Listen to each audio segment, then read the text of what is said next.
All right, let's move that so it's not looking like I've got a microphone on my head. But is it 2:15? Yeah. I'm ready when you are. Cool. Do you want me to check the number? No, we're good. Don't want to get told off by Al again. Or do we?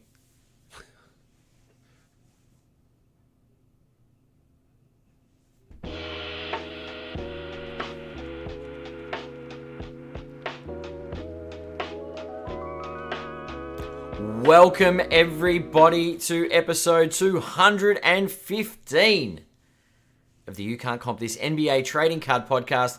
We are your hosts, Adam, Amy, and Russell Gibson. And we're coming a little bit early this week, coming to all our listeners on Central Coast Radio, who would have listened to us on the Thursday, maybe, or the Tuesday. I don't know. There's a few different listening times. All those live on YouTube and watching back on YouTube. And obviously our friends listening on Spotify and other podcast platforms around the world. Welcome and g'day Russell. Yeah, how you doing, mate? I'm good. Getting excited for this Sunday? This Sunday is rapidly approaching. Hobby Hangout XL. It's going to be a huge show. It's going to be XL. Extra large, I guess. It's bigger. Right, it's extra. Well, I've seen the venue. I've been to the exhibition building for many events, or not many, but enough. For T-shirt sizes, though, XL's not that big. That's true. What are we up to now? 5X? Yeah, but what size was the original Hobby Hangout? It could have been a small. Medium, maybe? Yeah, but imagine like if the venue in North Melbourne was the small or the medium, the XL. Proportionally, it would be much larger. Yeah, it's true. So I think we'll just go straight into a sponsorship ad. Like, look, it's not even like an advertisement. It's more plugging ourselves, really, isn't it? Well, yeah, we can get to that too. Yeah, true. So look, probably the best way to do this is actually just go to Instagram, jump onto @thehobbyhangout.au, and just scroll through their page, and it's just got oodles and oodles of things that you can look at and prepare yourself for the weekend. So they've got the floor layout there, which looks absolutely fantastic. Yep. It's got the stage, it's got the trading zone. Looks to me like the kiosk is right next to the stage. So that's going to be perfect. So people can just grab a coffee, grab a drink, sit down at the stage and listen to the content that's going to be on there all day. And we'll touch a little bit more on the content in a bit. There's a magic area, a poker zone. There's the bowl bit in the middle where Whatnot and Golden is going to be. Yep. At the entry end, there's also the food trucks, which are outside. So I'm assuming they're going to have some type of pass-out system. Yeah, that'll be... It's a bit annoying for me. I'm not going to lie to you. I don't really like pass-outs, but I will definitely be going out to grab a burger at some stage. I'm sure one of those great smash burger food trucks will be there as always. Yep. Yeah. They've just announced a trade night the night before. Ooh. So the 31st of May, 5 to 8 at Cherry, 115 Batman Street in Melbourne. That is around the corner from my place, so I'm tempted. I might walk down. Go for a stroll around Docklands and just end up at Cherry for a trade night. PG, CG, Goldens, pan-fried cards. The footy lads, Dane Swan, Zach Merritt, Brent Harvey have all been announced to be there. Yeah. Looking at the next one, this is us, so 11:30 to 12:30. A to Z of card grading is going to be hosted by us. Yep. 1 to 2:30, $1 singles auctions by Whatnot. 3 to 3:30, again, that's us. Collector Spotlight, 3:45 to 5:15, live breaks with Whatnot. There's a lot going on, isn't it? That's all happening. Like, there's going to be vendors galore. There's going to be, I know, Magic the Gathering drafts happening. There's Pokemon collector zones, trade zones, exhibitors galore. That's right, and correct. To offset the number of exhibitors there will be, I'm sure the patrons will be just as free-flowing and, yes. As far as I know, there is still tickets left, but there's not. There were less than 500 tickets last I checked. I think it was down below 300 possibly last time. Yeah, so that's the figure I had in my head into, but at the same time, I haven't, I don't see all that back end stuff. So anyway, look, thank you to Andrew for supporting the podcast, and also thank you for the opportunity to be up on the main stage with Whatnot. It's Yeah. I can't really say it's a dream come true for me, but it's an opportunity that I am very much looking forward to, and I'm really excited about it, to be honest. So, It was very humbling to be asked to host the yeah, panels. that's right. And yeah, look, we'll also be roaming, doing some interviews on the side, of course, talking to people. You will not be able to miss us. We'll be branded for the day, so you'll be able to That's spot right. us. We've got the ugly fluorescent green and yellow on in full color. So Full view. yeah, that's right. We'll be wearing our logos proudly. Absolutely. All right. I think what we're going to do is we're going to go straight into a listener comment to start this week's show. We put up a video, basically a clip of last week's podcast. And the clip was talking about Jokic and SGA. And then we had a listener, Neil Collects Cards. So that's at Neil Collects Cards on Instagram. This episode really showed a huge anti-Shea bias. You give Ant much more credit and SGA much less, and you downplay OKC's historic season, tied for the 5th most wins and the best point differential in history. In a league where every team jacks up a million threes a game, it is a breath of fresh air to see SGA work the mid-range and drive to the hoop as often as he does. Put some respect on him and OKC. So do you want to reply to this first ad, or should I just get into full defense mode? You want to go to defense mode? I'm just going to, I'm going to be offense mode, Mr. I love Luka Doncic. Well, no, you go first then, because I feel like we might have very different perspectives on this answer. Look, yeah, I get it. I get what OKC has achieved. But I think it's shade against... I still think the MVP was shade against Jokic. I think the overall narrative... I'm not discounting what SGA's done. And look, I also listened to the Steve Nash and LeBron James podcast that did talk about the mid-range game and how Shea's sort of reinventing stuff in that zone. I get it. But the thing is, my big shade is that SGA is a point machine, and I'm saying he gets, just like James Harden did, a lot of his points at that free throw line, and I don't think it's justified a lot of the time. That's an opinion. I'm allowed to have one. But I think Nikola Jokic is the best player in the world, and his value add to the Denver Nuggets is much more valuable than SGA's add to the Thunder. I think the Thunder are a better put together team, and he's a great part of that. And I'm not just discrediting SGA's output. He's had a great season. Don't get me wrong. I just think the Joker was a more deserving winner of the MVP. Yeah. And yeah, you're probably right. I'm a bit rough on the Thunder, so I've underrated them all year. But we can't have the same opinion. That'd be boring. Yeah. Look, I think my response to this is that I think we've publicly said that we dropped the ball on SGA's value, because I think Agreed. our 12-month sentiment on SGA was that it seemed to me like he was going up without a lot of true sort of on-court performance happening. It was all very much prospective performance, and so I think that's where my concern was. Yeah. And then it kept going up and it kept going up. And I was kind of like, well, where is this going to end? And, is this going to be a bubble that's going to be burst? And look, to be fair, we don't know the end of this story yet. So we're still guessing the future in this space. But like last week, I actually said, look, I think I'm starting to change on this, because now he's got the MVP and he seems very close to a championship at this point. I can be, convinced a little bit more on that sort of thing. So I think, that's the first thing I'd like to say to it.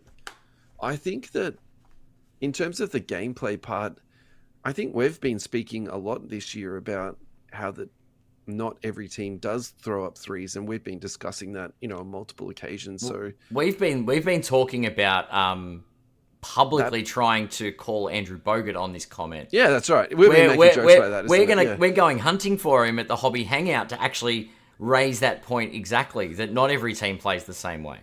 I think that's, like, for me, that's a very interesting narrative in the NBA at the moment, is that I think all people look at is just the actual 3-point shooting. And I think, like, to me, that's a very shallow sort of analysis of the NBA. And like, if you take a long two, Yeah. That is literally the statistically worst shot in the league that you can take. So, you know, you can make a very strong argument that really what's happened the last few years is people have just got smarter now. So instead of taking long twos, they're just taking a 3-pointer.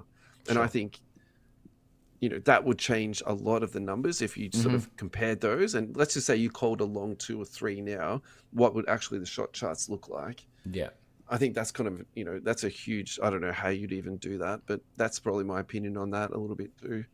I think us taking respect off OKC, look, I think part of it is we probably haven't spoken about team success that much. Look, I think we more talk about individual cards than like true breaking down the NBA. So yeah.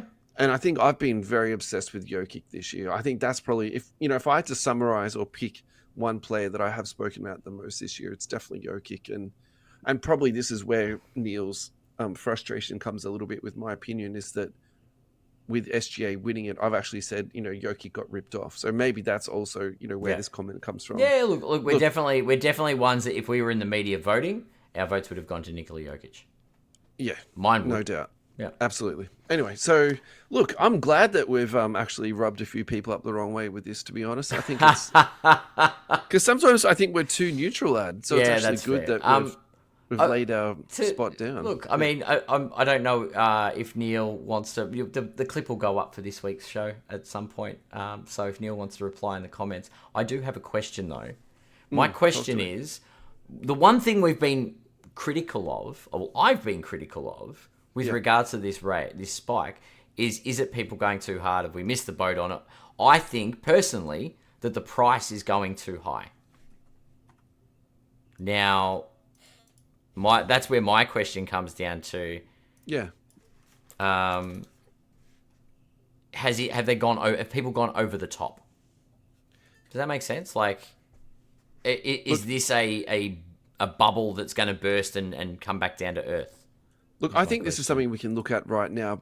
And the reason I say that is because people do time purchases and also when they put up sales. So, for example, what we saw when the Boston Celtics were in the finals last year, Tatum didn't go up, Tatum went down. So people were timing their sales around that event. And I was expecting it to go up when, in fact, we saw the exact opposite. So I think that's something that we could absolutely look at right now. Yeah. So let's go to the last 3 months. This is for SGA Silver PSA 10. Okay. Population is 691. Last sale was 1,300. Last 3 months, he's up 13%. Yep. The last 1 month, he's down 0.5%. So he's down $7. Yeah.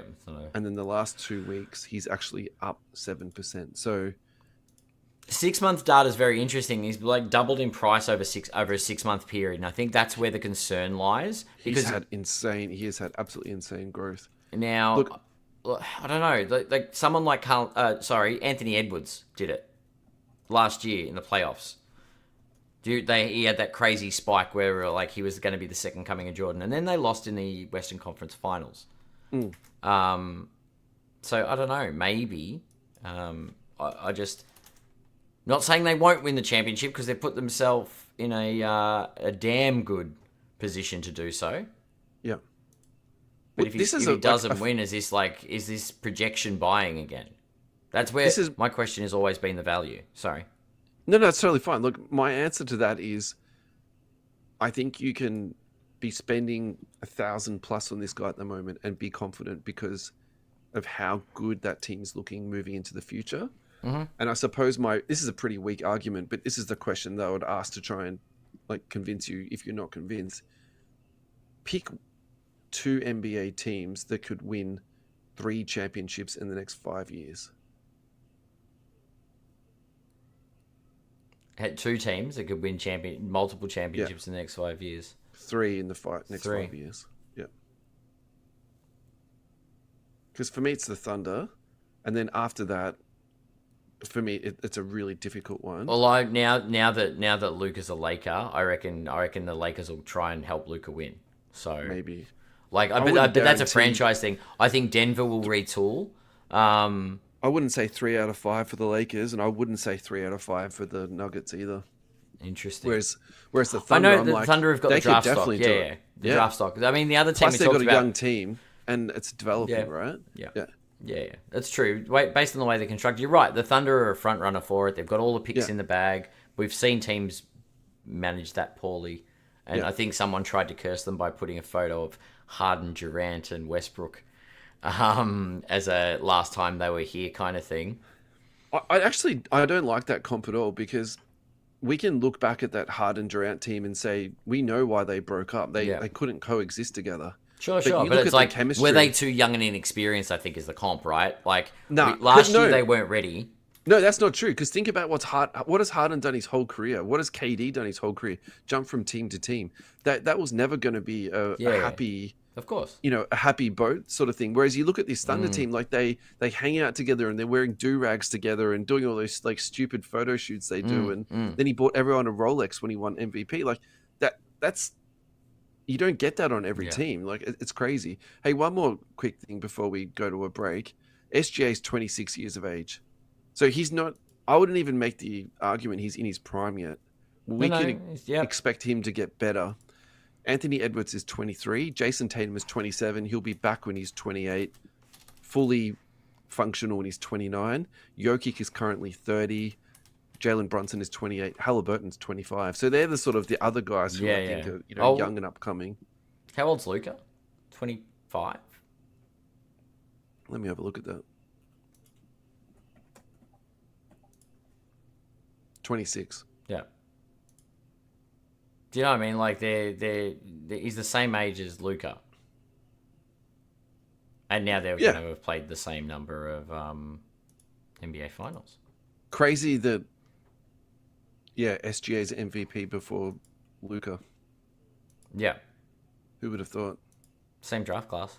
I'm just looking at Anthony. I'm just putting the 1 year stats up for all these players that we're sort of skimming through. Yeah. Like Luka's down 50%. He was a year ago. He was 2K for a silver PSA 10. Last sold is at 990, so just around that $1,000 mark. Anthony, do you reckon people dumped Lukas and bought SGAs? Probably not. But there's the Anthony Edwards factor, which, as I was talking this time last year, he'd hit that sort of got up to that 1,200 mark in the playoffs. And then he peaked actually just before, that was August, Kobe Day of all days, at like 1,300. And then it's just slowly declined through the season. Yeah. Getting down to 630 at one point, actually even lower than that. There was a $560 sale of his PSA 10. He's currently sitting at 885 for his rookie card. So if you look at SGA, he's for the last 3 or 4 months he's just skyrocketed. So I just said depending on success and things, like I didn't get that. It's Could you try again? Is that my... Oh, that's my damn phone. My watch. Yeah. Trying to answer me. But the question is... I mean, we can talk about what's going on in the Eastern Conference as well, because I feel like the second coming of Magic Johnson, it lives in Indiana. But, yeah, this time last year, Anthony Edwards was hitting that $1,300 mark. Yeah. Right? So we'll wait and see. My biggest concern is people pay future prices for things. Oh, for sure, and I think it's a projected, yeah. Like that's what I worry with SGA. I think we missed the boat when it hit the 1,000, but when it kept going, I'm done. We absolutely miscalled this. Well, I can't say we. I'm saying for myself, I absolutely did. But look, it's tough. All right, let's go to a break. Yeah, let's have a quick break. Back.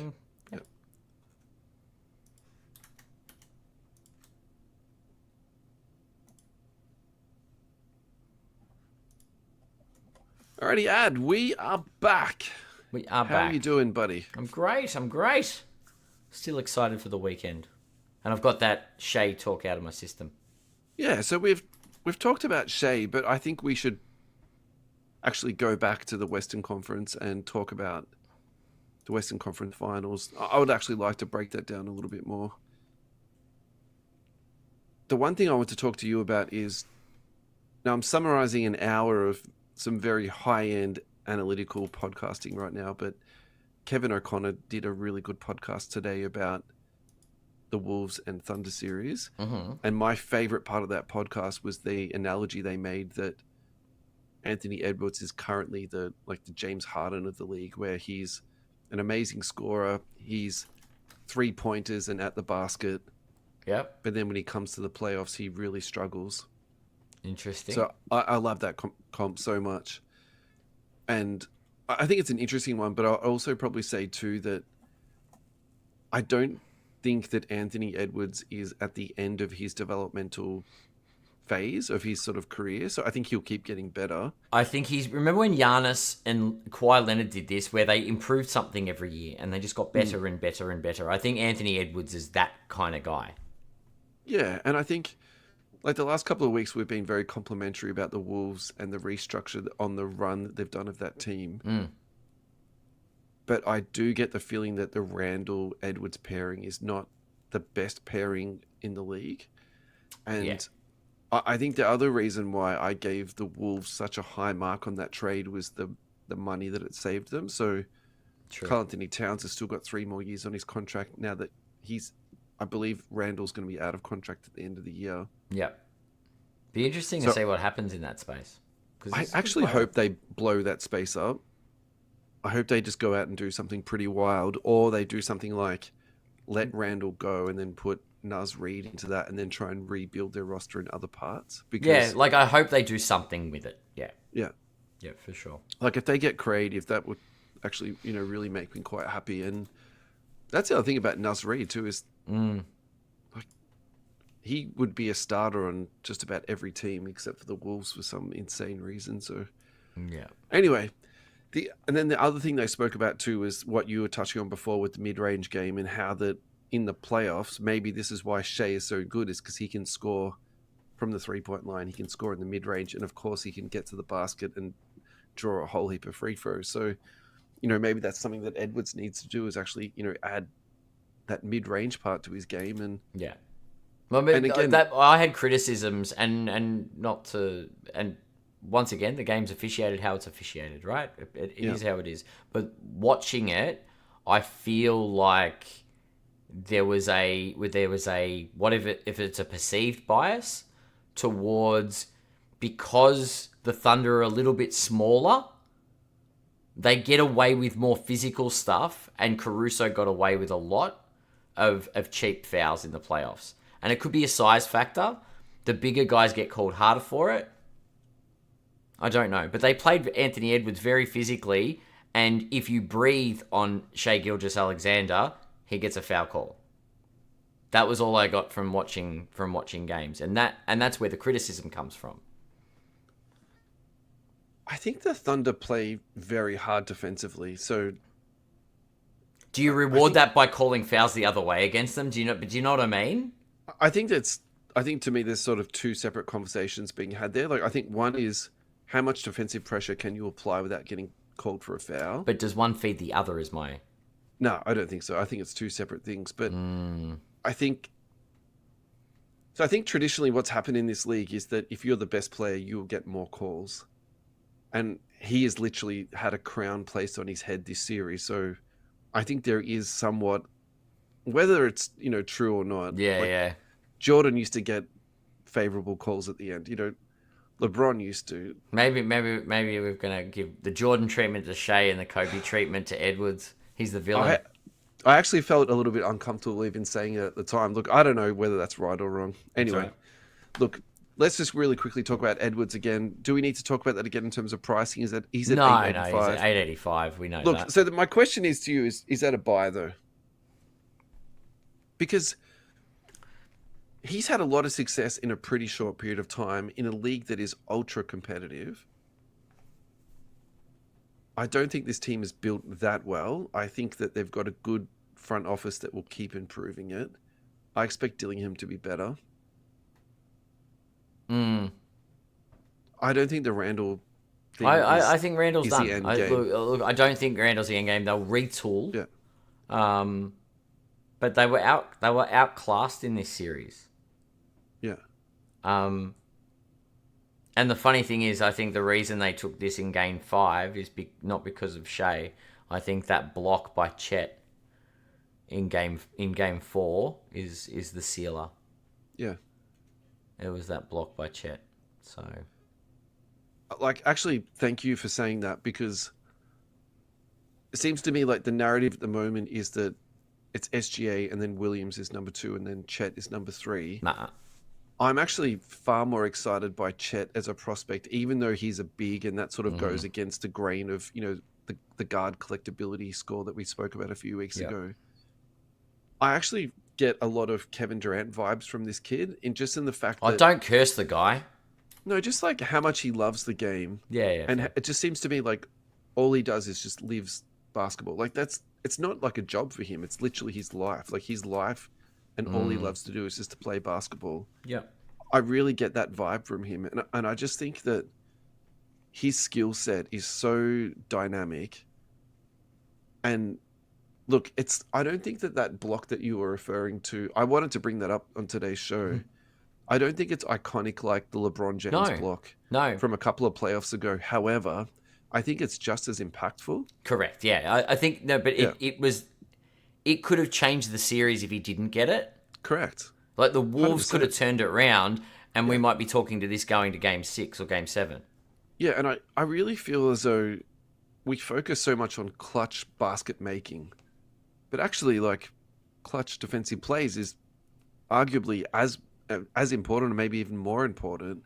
Look, I just love that play so much, honestly. So let's talk about Chet values for 2 seconds. He's selling it at 138 USD for a PSA 10. Population on that is 660. Look, I think I'm about to lose my mind a little bit here, but I think this is an A+ buy. Really? I really think at that price, you're buying into somebody that's going to be in the spotlight for at least the next 5 years. The two elements of risk... Okay, so I've just told you about all... Like, I'm frothing over this guy. I get that. The two elements of risk for me is obviously the injury potential. He's like a chopstick stuck together and then they put shoelaces on it. I get that. Yeah. And then the other part of it too is that maybe he'll be overshaded by the two other guys and also the position that he plays. But I just think that for me, this guy's more of also a cultural phenomenon. And I feel like... So that's the other reason why I like Chet more than I like Williams. I find Chet's got a bit more personality, and I feel like the way that he can sort of relate to the...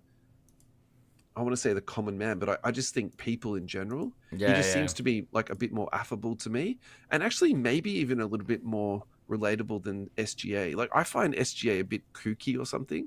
Yeah, for sure. He's Canadian, isn't he? Yeah. Look, honestly, this is an A+ buy. I know this, but actually looking at the prices, that's not right. I was about to say maybe we've missed the boat on this. So 6 months ago, that was a $300 card. Oh, look, 100, A year ago, it 150 was US for a 400. Chet. I'll take that. Yeah, a year ago that was 400. Is it because he's being overshadowed by Shea? I think it is.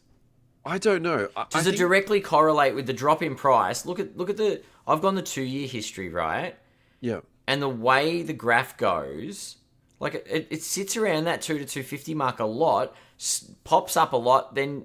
Because he injured at the start of the year, and then he dipped off. No, I think... Okay, so for me, this is like the classic example of sometimes things happen for good reasons, and sometimes they happen for reasons that's a little bit hard to explain. Mm-hmm. And frankly... This is obviously not for a good reason. This kid is healthy. He's playing very good basketball. Like, to me, this is just now this is just an opportunity. Agreed. You know what I mean? But that's what I mean. Like, I think this is not the reason it dropped is because of the injury and Shea taking the spotlight. Like, Maybe. That's why people sold them. He got injured. He wasn't in the spotlight. Maybe. What's the other reason to sell Chet? No, I don't. You want to sell 3 or 4 of them to get an SGA before it skyrockets? I've got but he's the number 2. The number 2 on a team doesn't get the same respect. We'll go back to giving the teams the respect it deserves, but it should still be a 2 to 250 card.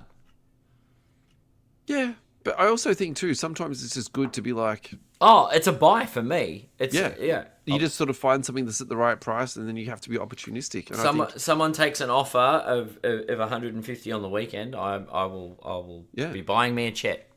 and there's heaps of them for sale. I'm just really quickly looking now. Mm-hmm. There's Prism Silvers, there's Monopolies. I discount those. There's Silver Yeah. Selects. There's Greens up. There's Pulsar. Mm-hmm. So yeah, if you're looking to get out and buy some stuff at the moment, Mm-hmm. there's the luck of the lottery. And frankly, if we can check the pop on that and compare it to his silver, that'll be 1/10 of what his silver population is. Yeah. I don't even know if you can find that. We probably have to go into the PSA Yeah, registry that's to fine. find that. Find it. Yep. But yeah, All right. like it's definitely a buy, and yeah, Chet is undervalued definitely at Yeah. the moment. Okay, we're at the 30-minute mark. Mm-hmm. Should we just go for a break and then we'll come back and yep. And we've still got some other bits and pieces to talk about. Yeah, let's do that. We've got plenty to talk about. Fast Break Trading Cards. Go to fastbreaktradingcards.com for all of your sports trading cards, Fanatics authentic memorabilia, entertainment TCG, supplies, grading, pre-order, and gift card needs. The lads will sort you out. Go to 75 Tulip Street in Cheltenham, Friday 12 till 6, Saturday 9 till 5, Sunday 10 till 4. Contact them on 0399685550.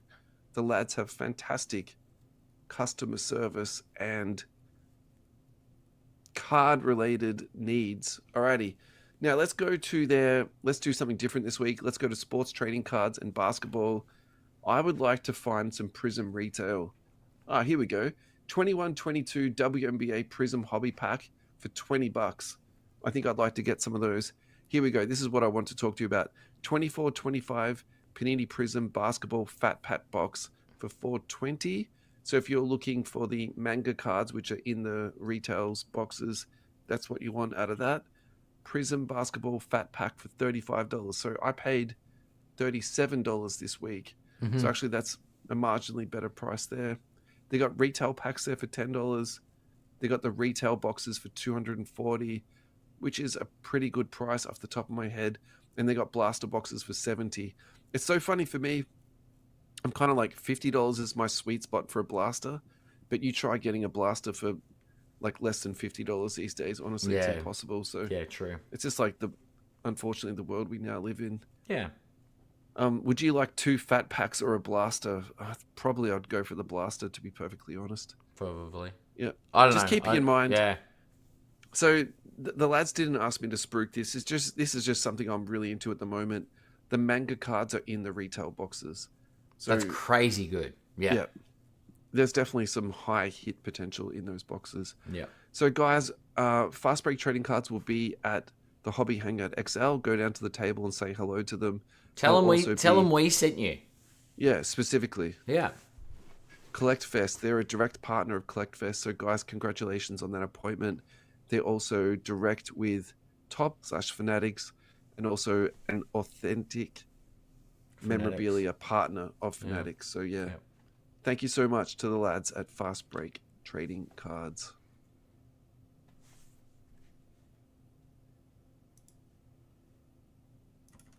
Adam, we're back. We are back. How are you doing?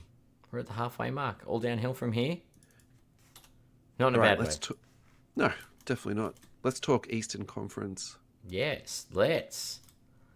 Right. What would you like to start with? What do you think is the most interesting story so far? Game 4, Tyrese Halliburton turned into Irvin Magic Johnson. Did he turn into, or just that people were watching him play? This is my argument. maybe he's just that good. Can I segue here for 2 seconds? You may. All right. So I forgot to mention this in the Western Conference thing, but the last couple of months, my argument about the Pacers is that they've looked at the NBA landscape, they've looked at the rules, and they've built a team that suits that. And I also think that's what the Thunder have done. Yeah. And I think both of these teams are smart front offices that have used analytics to their benefit. Mm-hmm. what we didn't talk about in the last series that I wanted to talk about was the Thunder's inclination to foul at the end of the game, even when they're up. Yeah. And the analytics behind that is because then They only get 2 shots. Correct. The most points you can give up is 2 points instead of 3 points. So I think that's a really interesting wrinkle that. Well, they also had the sub ready to go against the Nuggets. Yeah. In case they didn't have their defense and stuff set. And yeah. Yeah.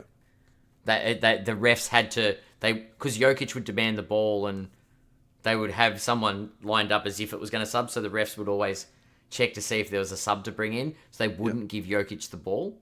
It's crazy, isn't it? To inbound it. Yeah. There's some next level stuff going on there. That's right. Yeah. Yeah. And the other thing about this too is that I think sometimes the person who pioneers it often takes like the most amount of risk. Mm-hmm. So the analytics isn't all there yet, obviously, but my gut feeling on this is just going to be the new NBA very shortly. Yeah. This is how all teams are going to play out. Moneyball. Yeah. I think that the negative for me, though, is what's going to happen is it's going to really stretch out the end of the game, though, too. Possible. Yeah. Back to the... Sorry. Yeah. Well, I was going to say, we were... Yeah, I suppose that in the Eastern Conference, I was on my friend's show, 3 Old Guys Talking Ball, on Tuesday, and we broke down both conferences and how they were shaping up. I very stupidly said that I thought the Thunder were going to lose. So, yep, good on me. I was wrong.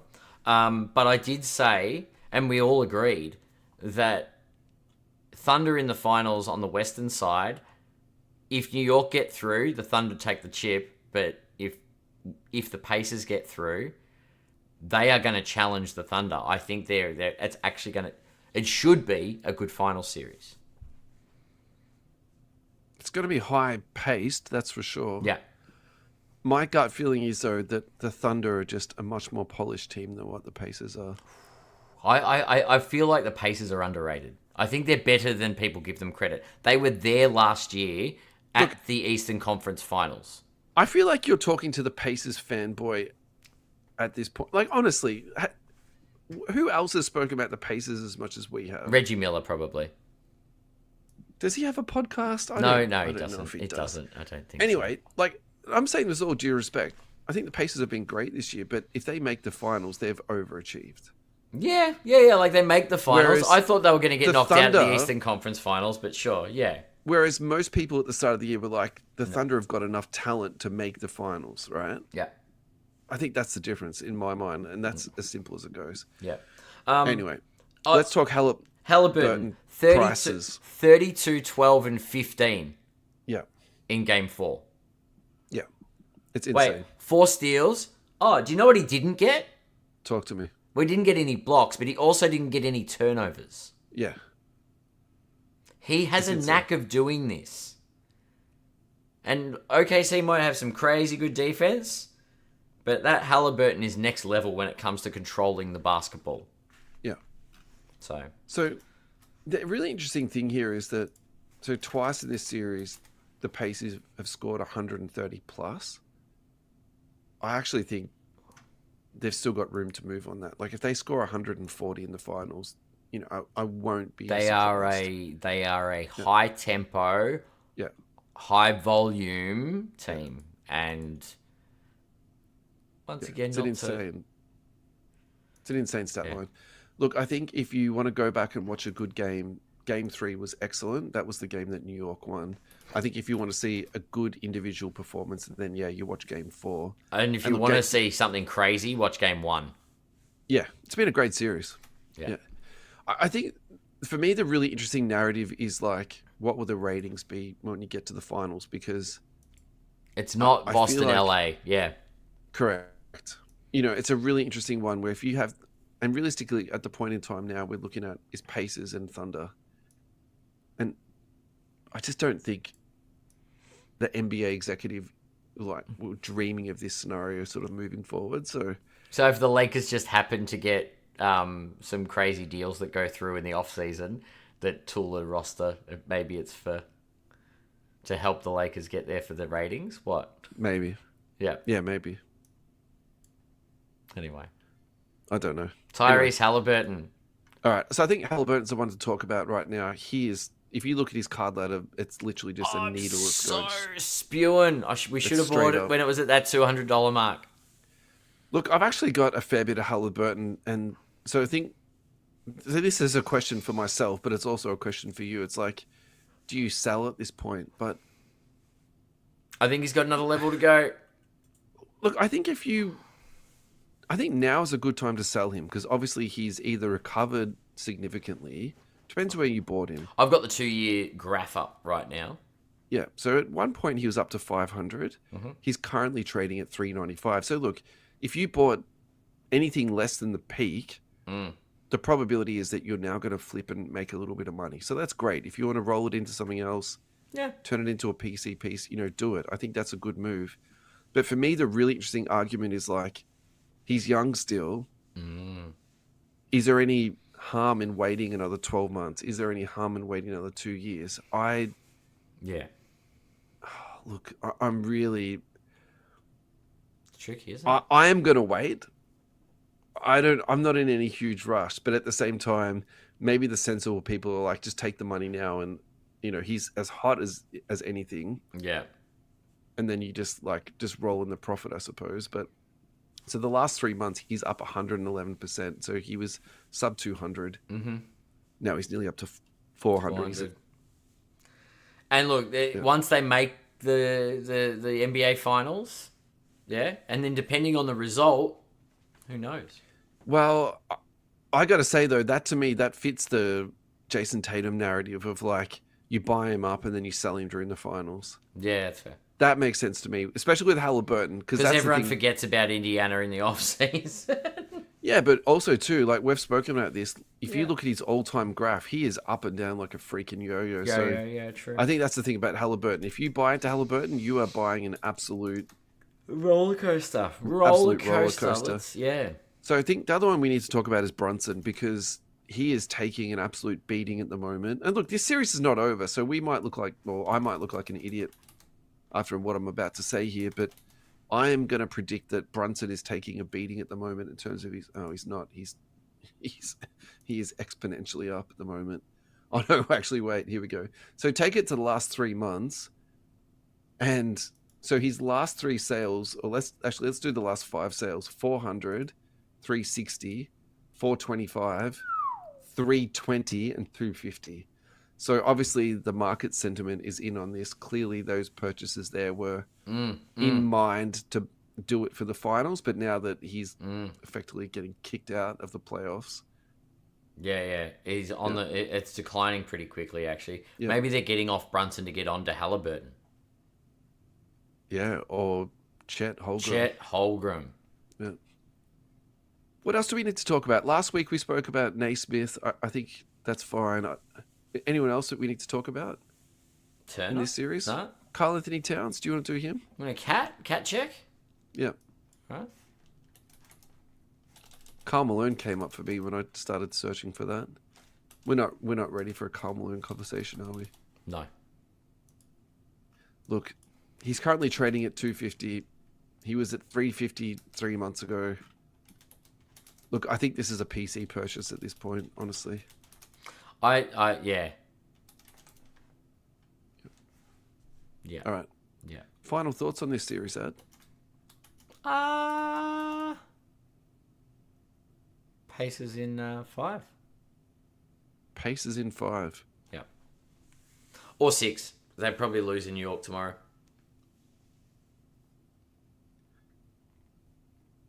Yeah, surely. But it could very well end tomorrow. Yep. Pacers in 5. Let's get this series started. Doesn't matter. It's still a break. There's a confirmed start date for the finals. I'm going Pacers in 6. Okay. Yep. Definitely not going to 7. Is my Okay. I got to say, if it goes to 7, I think New York has the edge. agreed. I just don't think it's going to 7. Yeah. I'm excited for the finals now. Yeah. Cool. Alrighty. So this next one, we are just moving into just general hobby talk at this point. Yep. This is a post from Golden on their Facebook feed, but I'm sure it's on Instagram and Twitter and all that type of stuff. They're just spruiking a piece that they're currently listing on their auction house at the moment. It's a huge high-end piece. It is a LeBron James and Kobe Bryant dual autograph, dual logoman, 1-of-1 patch. It is Very nice. graded PSA 6.5. Cards like this, it's obviously the grade is important, but I think what's more important is the card is authentic and it's got the PSA guarantee and an auto grade of 9. There's been a few different bits and pieces going around about this, with Instagrammers and TikTokers talking about it and breaking it down. Yeah. The current bid is $800,000 and it ends in 16 days. So I think the fun question for us to talk about. So for me, this is like, how do I say this? These cards are so out of my wheelhouse. For me, this is like Monopoly money. Yeah. So, what I'm about to say is, please don't think I'm being flippant, people at home, but Yeah. I'm guessing this is a $3 million card. What do you think this goes to? I think you're in the right ballpark. Yeah. It's Kobe and LeBron. Like, yeah, if this isn't in that $3 to $5 million Yeah, I was gonna range, say, if this goes to 5, I wouldn't be surprised. Yeah. This is a grail card, if ever there was one. How's this for these fuckers golden, right? So you have to pay $800,000, then $6 in shipping. Plus $6 shipping. Yeah. And then $19 in shipping plus 0.9% insurance fee for orders over 1,000. Okay, so this is going to be the $19 shipping option. Wouldn't they be just like, we'll do free shipping for you? Nah.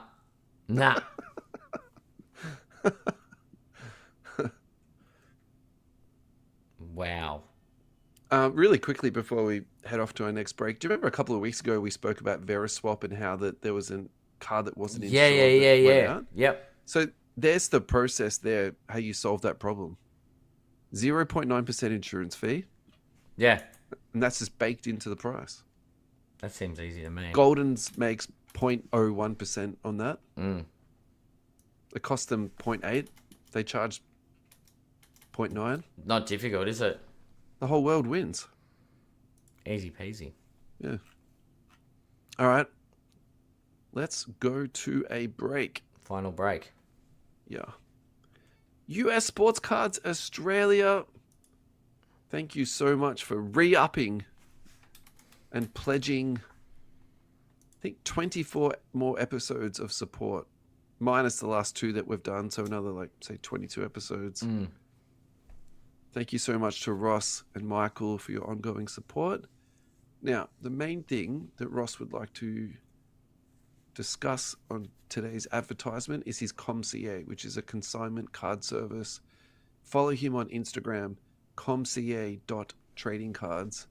It's got all of his updates on what is going on there. But if you would like to actually do the submission form, usportscardsaustralia.com.au, click on the 3 little noodles, go to check out my cards Australia.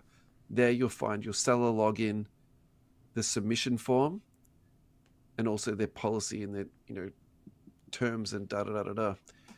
When you're completing your submission form, though, just write on it, you can't comp this, and you'll get a free submission. It's normally 6 cents per card. Ross is doing a promo at the moment to get more cards submitted. The problem he's currently having is more cards are going out than are coming in. So he's trying to build up his inventory on his pages. All of the cards are cross-listed onto all different platforms, including his own proprietary website that he's been building, and across onto eBay and all the other different platforms that he's got it cross-listed on. So he sorts out all the back end for you, just put them into a box, ship them off to Roscoe. There can be low-end, high-end, medium-end, whatever it is that you want. He'll take care of it for you, put the money into your account. Simple as that. Thank you so much to Team US Sports Cards Australia. Alrighty. We're back, Ad. We are back. Right. Now, this next one here is a Pokemon story. However, It's not about people breaking into shops again, is it? it's not. It's about counterfeit cards and literally just the behind the scenes, how they make these counterfeit cards and the process that they go through to do it. And in this particular instance, they're counterfeiting the Pikachu with the grey felt hat. I think the reason why I wanted to talk about this is because I think this is something that we just need to be... I don't think you need to be paranoid about it or anything like that, but I also think you need to be aware of it, in that there are fakes out there, and that Wow. they aren't people who are mums and pops types things doing it. Like, clearly this is a business that's heavily invested into this sort of, counterfeit process. So Yeah. I think it's naive to think that, it won't happen. The instance that you will be able to relate to really easily was that Kaboom. Yeah. Your Kobe Kaboom purchase that you made yourself. Yeah. And so I think, the thought that really goes through my head when I see stuff like this is why me or why not me? Yeah. Like, how do I protect myself from these particular instances? Yeah. Look, there's things you can do to obviously pay attention, but there's the biggest problem with especially Pokemon. Pokemon were probably the worst for counterfeiting early on when they were owned by, was it Upper Deck? Well, clearly it's still a problem now, man. Like, that's... Yeah, but these cards, the actual templates and stuff were sold to counterfeiters when they lost the license. I know Magic the Gathering have quality stock that they use for the cards. I don't know what the controls are with Pokemon. I actually know quite a few people in the Pokemon community, so I could ask. But I might reach out and find, with regards to that, how do you protect against fakes? Because I know in the card playing side of things, Magic the Gathering is easy to spot fakes. Yu-Gi-Oh! Easy to spot fakes. One Piece and stuff like that, easy, fun of it. Pokemon, you can't tell the difference. So if you can't tell the difference between the genuine one and the fake one, is it real? I think if you had enough knowledge and the access and the money to be able to do it, I think if you really wanted to counterfeit something, you could. I think at the end of the day, it's just a matter of time until they make better Magic. But better NBA counterfeit. If someone makes the counterfeit, and because but this is different because it's on the TCG side, it's the card playing side, right? Yeah. There's a legality side of it that simply goes beyond the collecting side. This is, are the cards legal for tournament play if they're not real cards? Oh, okay, sure. Do you know what I mean? That's where the Pokemon stuff falls down and the Magic stuff falls down. Because you imagine that, people having counterfeit cards and getting caught with a counterfeit card in their deck. Yeah. I don't know. It's it adds a layer to it. The other one for us to talk about too is the fake Wemby Prism cards that were seized. And we spoke about this on a previous episode. Yeah. So clearly people do have the will and the capability to do it. Oh, look, when there's money involved, it will no doubt it will no doubt happen. Yeah, and if it costs you $1 to make each one, and that's being very generous, and you can sell them for $30 to $50 each, but that's just money in the bank, isn't it? Yeah. All right. Long-term vision of the hobby. Now, this one we actually spoke about last week. Yeah. And I think I wanted to put it in its own sort of piece, because last week we sort of threaded into something else. And the other thing I wanted to just really quickly do is, so just to quickly run through this again, this is from Rip and Clip Collectibles, high-end cards that will become alternative assets, fractional investing in 10 to 20 years, grails like LeBron Exquisite RPAs, Steph Gold Prism, Wemby One of Ones, and Caitlin Clark Golds will be treated like fine art or real estate. I wanted to ask you, and retouch on this, what cards do you think should be considered in this conversation too? Will become alternative assets. Like, what cards do you think will be valuable in 20 years? I think that's literally as simple as that. LeBron's, Kobe's, Jordan's, Steph's. Yeah. I think the trend that we've seen with the Michael Jordans will flow over to Kobe Bryant, which I think it's already started to. Yeah. Will also overflow to LeBron James in another period of time, and then shortly after that, Steph Curry.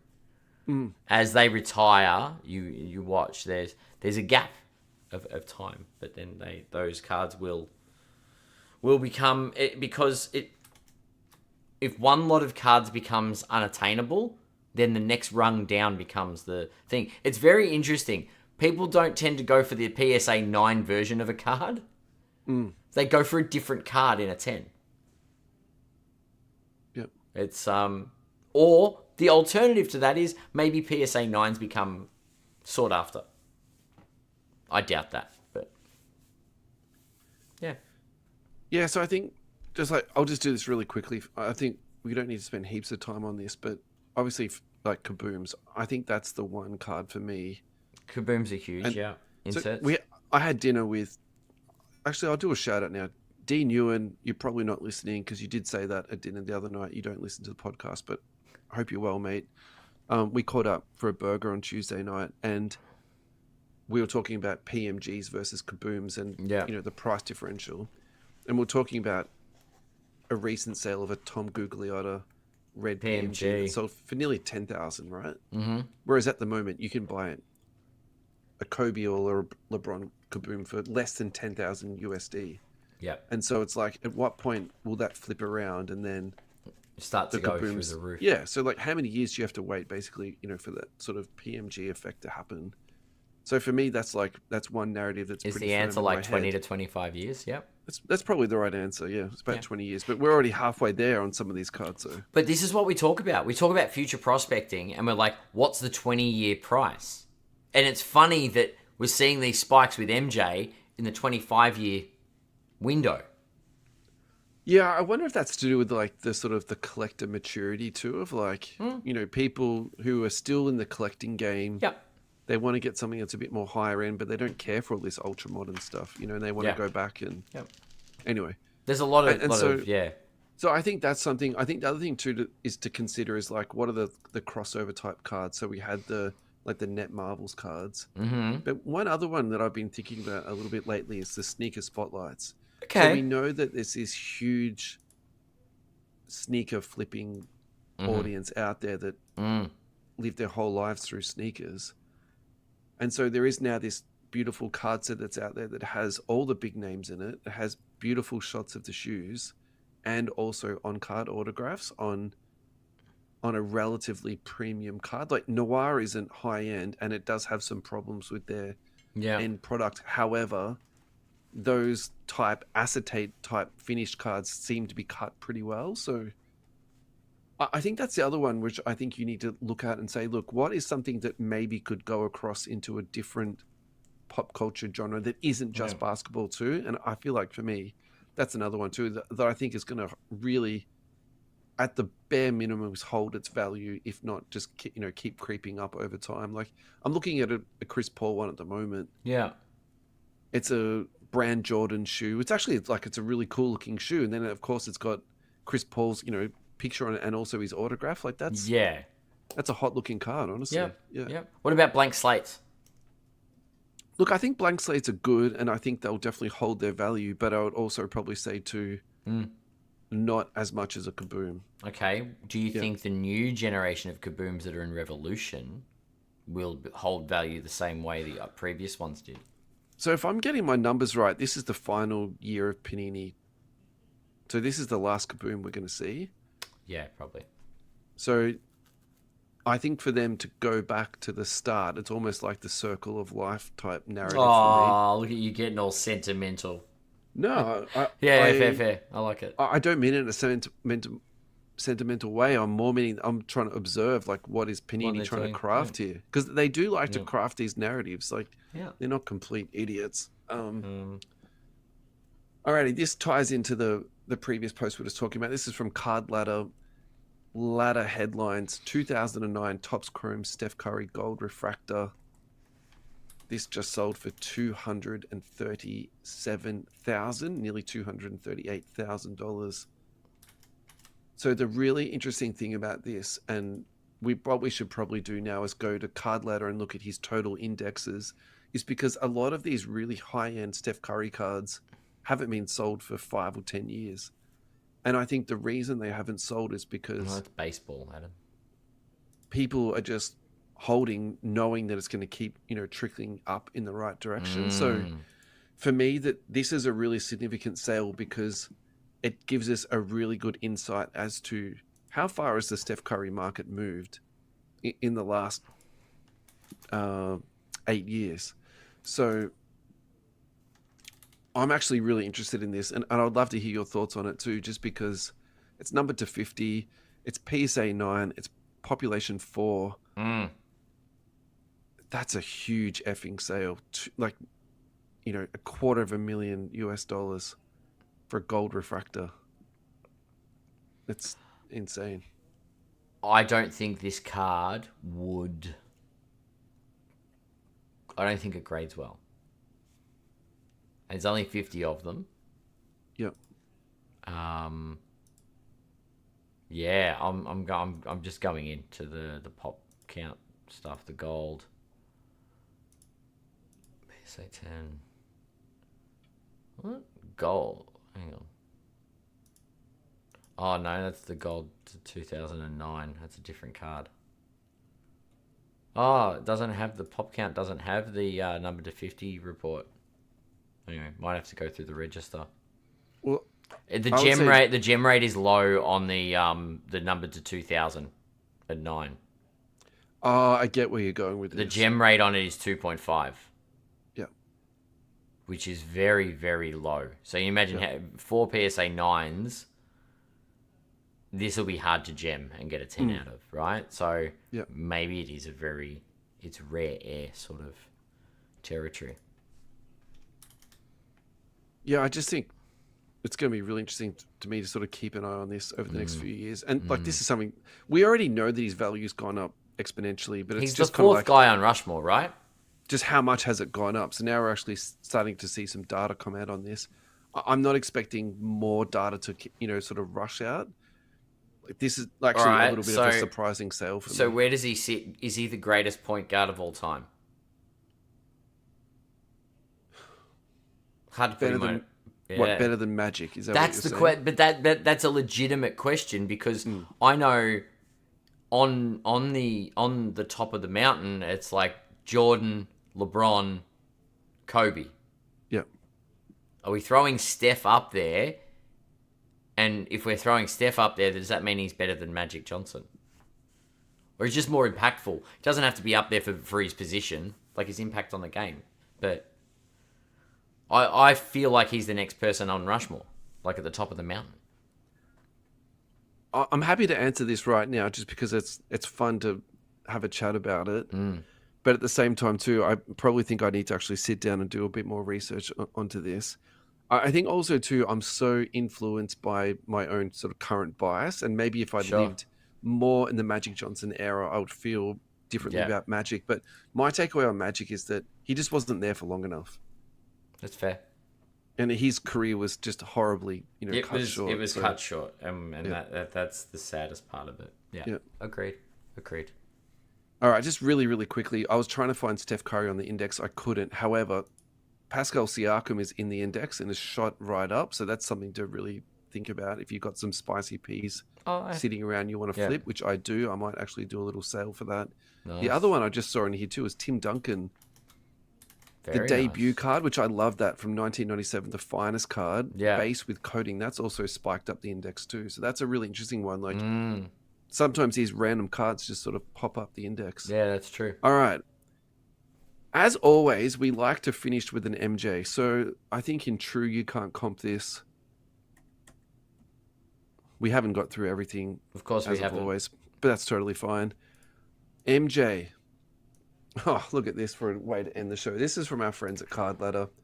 Eye-catching sale, 2007 chronology, Michael Jordan, hashtag SIT-JO, Stitches in Time, number to 5, PSA Authentic, Auto 10, sold for $79,300 via Goldens.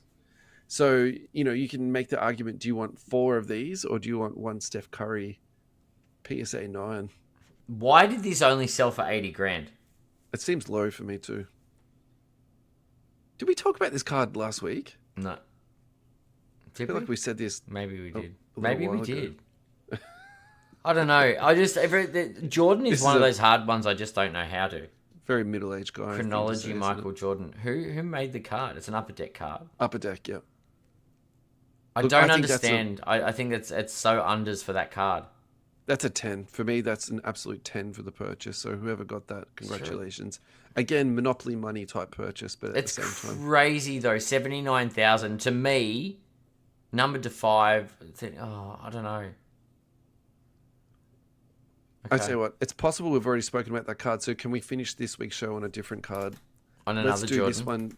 I got this one down here, the Bill Russell 1961 Fleer. Can we please talk about that? We can. All right. I want to talk about this basically because I think these are the type of cards that have still got room to move. Sure. Population on this is just 29. Mm-hmm. PSA 9 sold for 30k.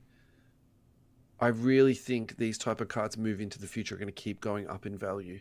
Yeah. The Bill Russells, the Kareems, to a lesser degree, Wilt Chamberlain, George Mikan. Yeah. I think those really like old school Bill Sharman, type guys. I think you can take a really long, hard look at all their like rookie cards and go, look, actually, is there still some room to move on these? Like that card is what?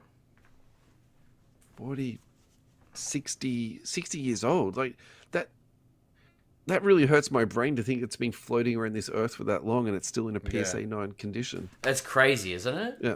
That's nuts. Anyway, I love all that sort of old stuff too, and I'm really Yeah. enjoying sort of just spending a bit more time learning about it. Thank you, Adam. Thank you to all of our listeners at home in USA, Canada, New Zealand, Philippines, Germany. They're the big ones. So thanks, guys, for All over tuning the in. world. All over the world. And of course, the anyone ones that who stuck listens. around on YouTube, it was amazing. I have an update about the Hobby Hangout. At Talk the to time me. of recording, there are less than 200 tickets Yeah, right. available. That actually makes So, sense, doesn't it? Yeah, that was posted whilst we were recording. Yeah, we hope to see you all there at the Hobby Hangout on Sunday. Can't wait to get up on stage and run these panels, interview people. It's gonna be a great sweet. weekend. And thanks again for